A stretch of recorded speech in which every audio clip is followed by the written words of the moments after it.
Alright, it is Monday, April 3rd, and Amonkhet spoilers have officially begun. Let's just jump right into it. First and foremost, we got the Mono Red God, Hazret the Fervent, and he's a 4 mana 5/4 legendary creature god, indestructible, haste.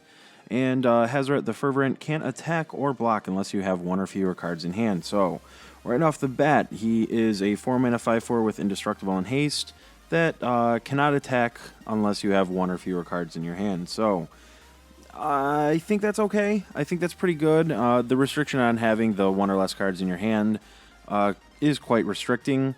However, he does have an activated ability as well. Pay 3 mana, 2 generic, 1 red, and discard a card.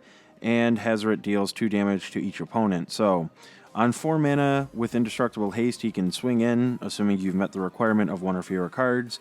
Hit your opponent for 5, and then if you do have that last card in hand, you can pay 3 mana and deal 2 damage, so potentially 7 total damage, but again, that is completely situational and probably won't happen a lot of the times.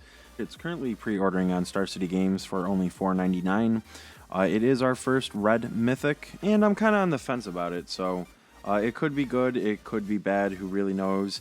Apparently the general consensus currently is that it's a pretty bad magic card, seeing as it is a brand new mythic and it only has a pre-order price of $4.99.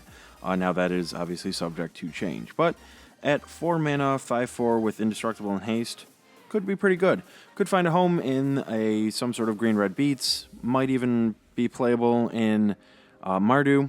Not quite sure yet, probably not, but let's jump into what else was spoiled.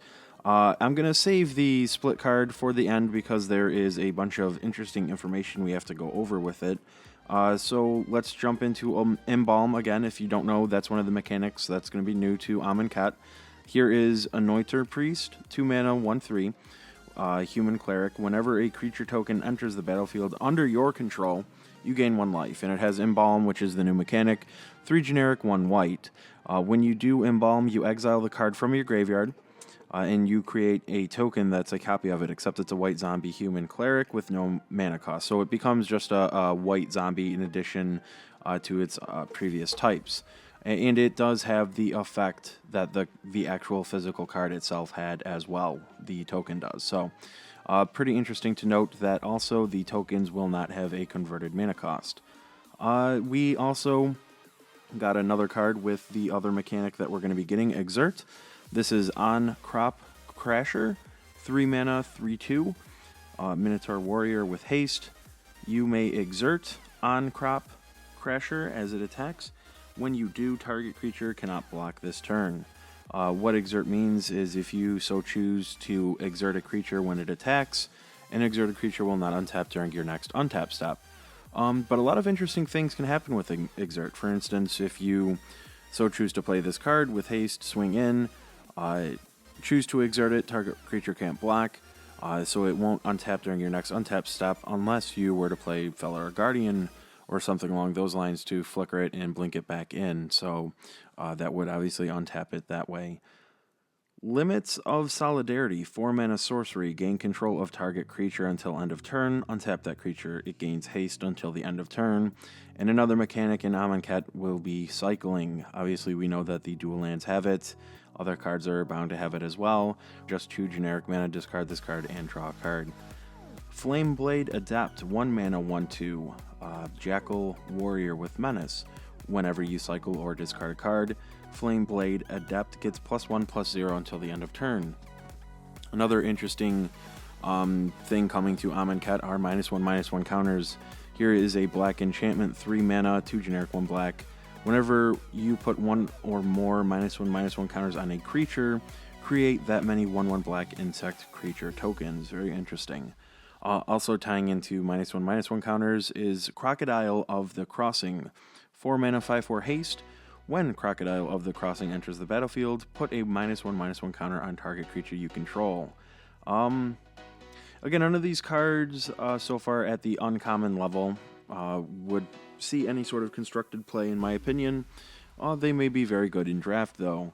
Here we have a white enchantment, and I have no idea how to pronounce this word, so I apologize. Cartouche of Solidarity, 1 white mana enchantment. It is an aura, and enchant creature you control. When it enters the battlefield, create a 1/1 white warrior creature token with vigilance. Enchanted creature gets +1/+1 and has first strike. So that seems very, very strong in draft. We also got Jiru's Resolve, 1 mana instant, untap target creature. Prevent all damage that would be dealt to it this turn. Again, it has cycling on it. In Oketra's name, I apologize in the pronunciation, 2 mana instant. Zombies you control get +2/+1 until end of turn. Other creatures you control get +1/+1 until end of turn. Trial of Knowledge, 4 mana, 3 generic, 1 blue enchantment. When Trial of Knowledge enters the battlefield, draw 3 cards, then discard a card. When a cartouche enters the battlefield under your control, return Trial of Knowledge to its owner's hand. The split cards that are going to be read with the word "to" in between them instead of "and." So the one that we got spoiled today would be read as Destined to Lead. And the first half of it is a 2 mana, 1 generic, 1 black instant. Target creature gets +1/+0 and gains indestructible until the end of turn. And the second half is Lead, which is 3 generic, 1 green sorcery that has Aftermath. That reads, cast this spell only from your graveyard, then exile it. All creatures able to block target creature this turn do so. So, interesting enough what happened with the converted mana cost of the split cards. It is equal to the total cost anywhere but the stack.